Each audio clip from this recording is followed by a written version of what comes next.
has been a long time coming. Ultraviolette has finally taken the wraps off of their production-ready F77 and has also associated a price tag to it.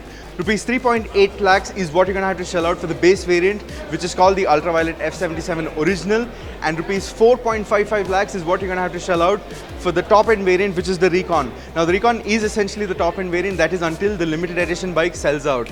Ultraviolette has launched a 77-unit limited run, which gets a bespoke livery and the best performance and range figures of all three variants available.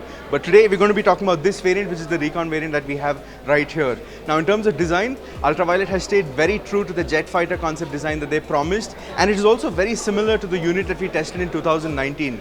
However, there are a few key changes, starting with that battery pack. It's no longer a 3-battery removable unit. In fact, this is a fixed unit which displaces 10.3 kilowatt hours, and in this Recon variant, this 10.3 kilowatt hour battery is good for around 307 kilometers of IDC tested range. Now, the base variant, which is the original, it gets a 7.1 kilowatt hour battery, which is good for around 207 kilometers. And the same range holds true that the Recon gets for the limited edition variant as well. Now, this battery, this 10.3 kilowatt hour battery, is the biggest in any motorcycle, in any electric motorcycle in India yet. So, thumbs up for that.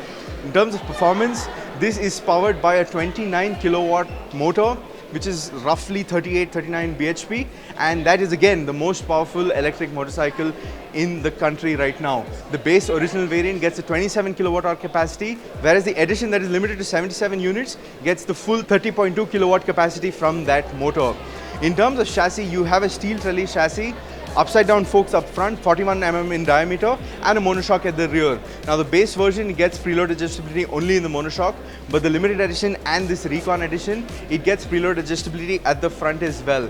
And in terms of riding ergonomics, Ultraviolette's goal was to make a bike that is easy to ride, yet sporty, and one that you can live with on a daily basis. And to do that, you have a nice wide handlebar, which is slightly taller than your more sporty bikes, and also a very accessible seat height of 800 mm. So despite your height, you should be able to ride this bike very comfortably. Now, coming back to the design, it's sharp, it's striking, it has all the right cuts and creases, and it screams performance when you look at it, even when it's standing still right here.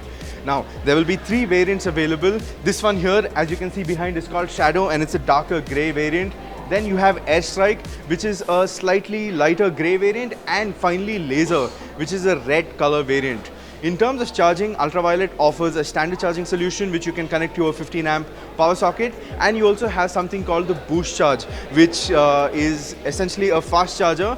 And to carry your boost charge around, since this isn't a scooter and it doesn't have any boot space, Ultraviolette has designed a very neat set of panniers. Overall, this is the walkaround is the only thing I can give you right now. The first rides are scheduled to happen sometime soon, and as to when you can get one, Bangalore is going to be the first place to get this bike, starting in the first quarter of 2023, and the other cities will follow in the second, third and fourth quarter.